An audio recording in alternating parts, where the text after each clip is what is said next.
How are we doing, everyone? Welcome back to the course. In this video, we're going to be talking about targets and guidelines. So in the previous video, we spoke about risk management and setting those loss cutoff levels so that when you lose a certain amount per week, you'll stop trading to avoid risk getting any worse, right? Risk management, of course, being a huge part of trading, it has to be inside your plan and you have to cover these things, right? When are you going to cut off your trading for the week, for the month, and allow yourself some time to, restudy, refine, refresh. Now, on the flip side of this, we have targets. How much are you going to aim to make per month? What can you realistically achieve? And then when you make these amounts, when will you actually set that profit cutoff point, accept the profits for the week, for the month, and allow yourself some time to, relax, refine, refresh, and wait for the new trading session. So targets and guidelines really come down to how much you're going to aim to make per month. So how much are you going to aim to make in a week, in a month? And how much can you realistically achieve? It's something that we need to know so that we have our plan in place and our goal to work towards. And we need to think about it in percentage terms, right? So I always recommend looking at targets as percentages rather than the monetary value. Now, the reason for this is because when you start thinking about profit targets in monetary values, you start thinking about, money, right? You start thinking about what you could get with that money when you make it. You start taking your mind away from the actual trading processes and focusing instead on the monetary value that you're trying to make, right? So if you think in percentage terms, that's going to allow you to focus entirely on the process for now, which of course, getting into this game is the most important thing, right? There is a reason that over 90% of traders lose. It is not an easy thing to master. You need full focus on actually smashing your goals, smashing your processes, and you need to completely remove focus on the monetary side of things for the early days of trading at least. Another reason why it's good to look in percentage terms is because let's say you're trading, you just started out, you have a $100 account, right? You might aim to make $10 a day. Now, when you think about that, you're aiming for 10% a day, right? And that's not achievable. That is the same as if you had a $10,000 account trying to make $1,000 a day, or if you had a $100,000 account trying to make $10,000 a day. Now, it's just not going to happen, right? What it's going to lead to, if you do go for targets like this, is over leveraging, breaking your plan, and actually then pushing yourself too far, pushing yourself into a danger zone where you're risking too much money, and ultimately could lead to you blowing up your whole account and losing everything you have. So it's better to look at the market in percentage terms. Now, if you were to think about that, $10 a day does not seem bad. But when you think about the percentage term, 10% a day, is that an achievable return? No. Think about that same percent on a 100 grand account, $10,000 a day, is that achievable? No, it's not, right? So if you think about profit targets in percentage terms and look at this as, okay, I want to make 10% every 2 weeks, I want to make 10% a month. This gives you a realistic boundary to work towards, and it allows you to focus on the percentage gain of your account over the monetary value.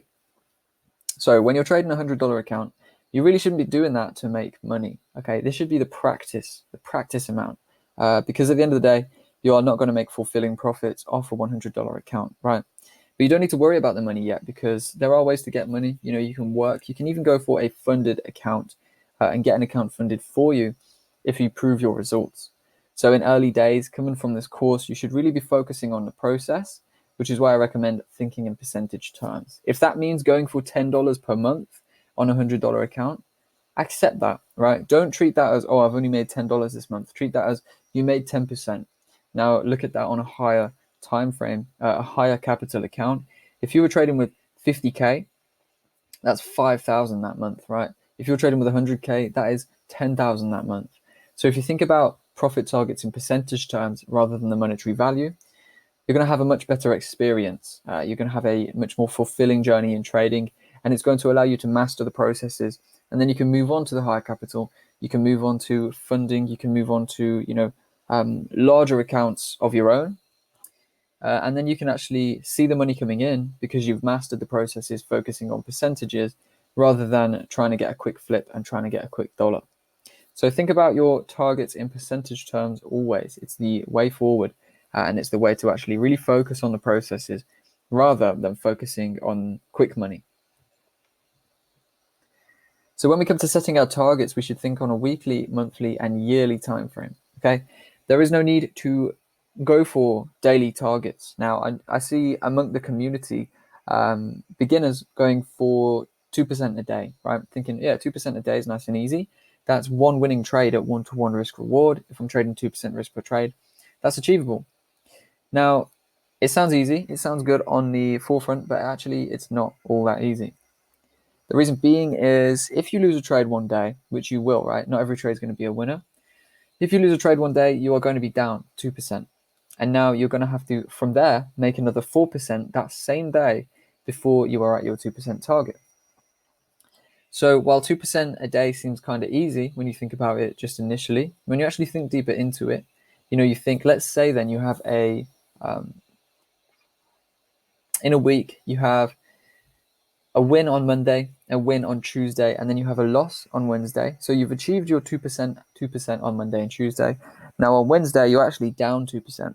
So before the day's over, if you want to hit your target and you want to keep this consistently rolling, you need to win another 1-to-2 risk reward trade or 2 1-to-1 risk reward trades, right? So you need to make another 4% before the day is up. Now, chances are that is not going to happen, right? There are only so many hours in a day. There are only so many setups formulating in the market at one time. So for you to actually lose a trade and then win a trade or win two trades in the same day is quite unlikely, right? Unless you're sitting there for 24 hours and you're taking stabs at random currency pairs, taking trades left, right, and center, chances are you're not going to find that many high probability, high quality setups within that one single 24-hour time period. Okay, so targets really should be thought of on a longer time frame basis. Now, personally, when I do my targets, I go for monthly targets. I don't even look at weekly targets, and I don't really look too much at yearly targets. Yearly is too long of a time frame, right? I'm trading for money. I'm not trading for retirement as such. And weekly is too short a time frame. Sometimes I will make 15% in a week, 20% in a week, and then I'll have the slowest 3 weeks ever and end the month, maybe making 1% in a week, 2% in a week. But it's really that week that blows off that makes the whole month. Okay. So when we look at these targets, we should be looking on a higher time frame basis. If you are like myself, you probably prefer to look at monthly. This means we have 4 weeks to achieve our targets and pretty much low stress, we can achieve those targets month in, month out. If we're looking on a weekly basis, on a weekly time frame, right, we're going to rush ourselves, okay? And let's say 1 week there are no setups formulated. We make no percent, right? We make 0% that week. We're going to be beating ourselves up thinking, damn, we didn't hit our target. If you're looking at a monthly perspective instead, let's say you have that no percent week, no formulated trades, no high probability setups came to you, so you stayed out the market.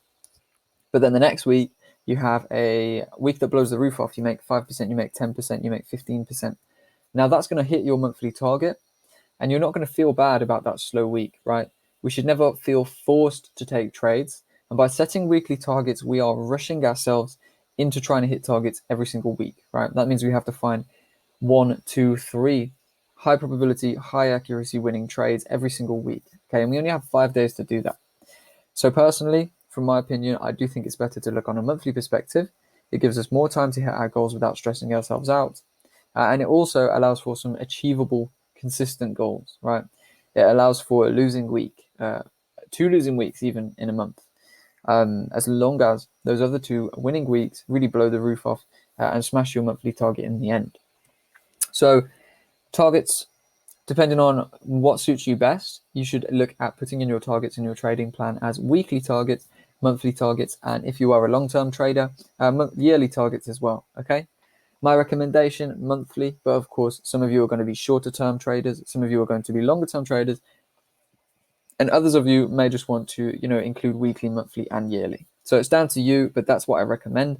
Looking at targets, percentage basis, on a longer time frame, weekly, monthly, and yearly. Now, when we set our targets for trading, I do recommend that you be realistic, okay? Set targets that you can actually achieve. Now, as traders, as entrepreneurs, we're all wired quite similarly, and we may be always pushing ourselves, right? Let's say you have some business goals or you have some life goals. You're consistently pushing yourself to goals that are almost unachievable, right? Goals that are so big that you can barely achieve them, or that may never actually be reached, right? You'll be consistently pushing yourself, using that as the driving force to keep yourself rolling, keep the ball rolling consistently. This is great, but when it comes to trading and when it comes to actually looking for those percentage targets per week, per month, per year, I do believe it's important to actually be realistic with them. Set targets that can actually be achieved rather than ones that are going to keep you consistently pushing and pushing and pushing and pushing, right?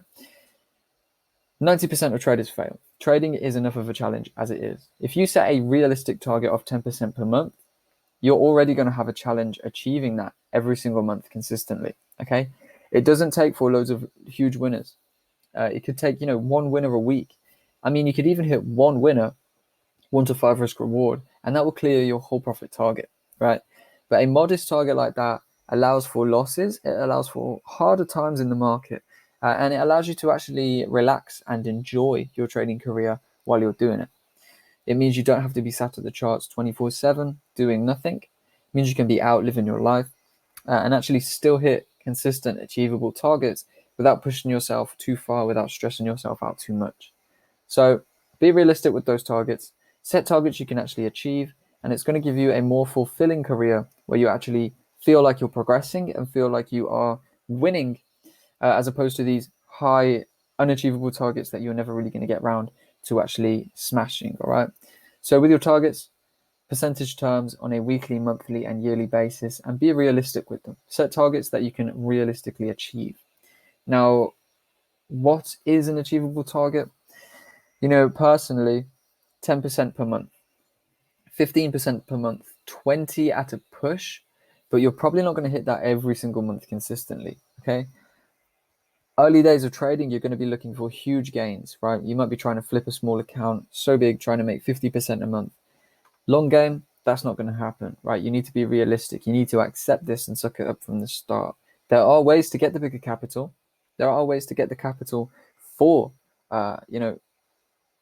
5,000 a month, 10,000 a month. But, you have to work for it. You can either get funded or you can work for it. You can save it out your own money. But at the end of the day, no one really should be looking at trying to flip up, like a grand into a million, right? You have to be realistic, set targets you can achieve consistently, set targets that are going to get you fulfilled when you actually achieve them so that you can have an enjoyable and more relaxed trading career. So in the previous video, we actually spoke about loss cutoff points. So when you lose X amount in a week, you stop trading. When you lose X amount in a month, you stop trading, potentially review your strategy, do some back testing, and then come back the next month to regain those losses, recoup those losses, and put yourself back up in the green. So when it comes to targets, we also have to do the same kind of thing. Okay, it's good to be disciplined, and especially when starting out, it's good to set strict profit cutoff points. Now, discipline is one of the hardest things to stick by as a trader. And you might think, let's say you make 10% in a week, you might think you're on a roll and you might push further and try and go for even more profits. But what this actually does is you get cocky, you get a bit arrogant and think that you're invincible. And then that actually leads to irrational decisions, oversized trades, and things like this. Now, if you begin doing that, you begin making irrational decisions, oversizing your positions, and your discipline slacks, you can end up giving back all the profits you've made all week, even in a Friday session. And then you're going to feel really stupid. So be disciplined with your targets and set these profit cutoff points, right? If I make 6% in a week, I'm going to cut off my trading, come back next week. If I make 10% in a week, you can set high targets, right? You can set high cutoff points. 6%, 5% is a good one. That's pretty much a nice solid win and no loss. And then you can just close out, enjoy the rest of your week, knowing that you've made 5% that week, which of course, when you're trading with some serious capital, is a lot of money, right? So be disciplined, set these profit cutoff points, and do your best to stick to them, right? Same as we spoke about with the loss cutoff points. It's just going to stop you from getting greedy. It's going to stop you from getting irrational, cocky, and arrogant. And it's going to keep you in the game for longer, right? If you want to be here for the long term, you're here for long-term success and a career out of this, then you're going to need to be disciplined and you're going to need to set profit cutoff points to actually allow your discipline to formulate and stay, okay? So when it comes to targets then, we are looking to set realistic, achievable targets. We're looking at percentage terms, right? Week and month are my recommendations. More so monthly targets, 10% per month, 15% per month. But if you want to drop it down to the weekly, you can do that too. We want to make sure we set these profit cutoff points to maintain our discipline. We need to accept that some weeks are going to be losing weeks. We need to stick to the plan and go for those monthly targets overall, knowing that if we've got these achievable targets in place and we follow our plan, we follow our rules, we can eventually reach them regardless of what happens on the shorter term. So to summarize targets then, realistic, achievable targets in percentage terms, looking at weekly, monthly, and yearly timeframes, and then just holding that discipline to set those profit cutoff points and accept, okay, I've made 6% this week. I'm getting out the market. I'm going to enjoy my weekend. I'm going to come back Monday and smash the market once again. So that is how we are going to summarize targets. Inside of your trading plan, you're going to want to include each of these different things. How much are you going for per week, per month? When are you going to actually take this step to cut off trading for the week, for the month, when you've achieved good targets, right? And how are you going to maintain that discipline to accept the losing weeks, to accept the slower weeks, and just keep rolling with the plan? Now, just to quickly summarize our guidelines then. This refers to your limits and your targets collectively. So as we've just spoken about targets, the previous video we spoke about limits, loss limits, risk per trade, etc., etc. How much are we going to risk per trade? How much are we going to aim for? And then what profit and what loss level are we going to cut off our trading, right? So that is to summarize these guidelines, these targets, and these risk management limits that you put in place for yourself. Have a think on this, make some notes, and add this to your next step of the plan, right? Further in this chapter, we will be actually looking at an example plan, everything together that we've spoken about so far. But as we go, jot down some ideas, potential targets, potential loss cutoff points, profit cutoff points, etc., etc., etc. And without further ado, I will see you over in the next video. So thanks for watching, and I'll see you there.